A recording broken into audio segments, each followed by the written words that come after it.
Hi guys, for today's video, ako ang i-share sa inyo kung say nadawat na karong 14. So, ako ang basahon ang gihatag sa akong dada. Charot.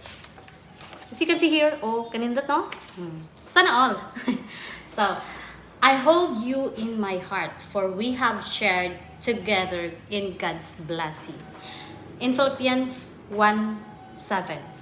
So, laumi nga ikaw ako ang gusto makauban hangtod. Ayaw paghunahuna sa ato ang ugma og negatibo.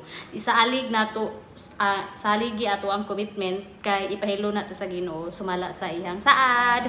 So, mo to guys, nga nothing can separate us from the love of God. In Romans 8:39. So very very romantic kayo akong dada, no? As you can see here, daghan kay ko mga chocolate. Bog asa niya gibuhat guys.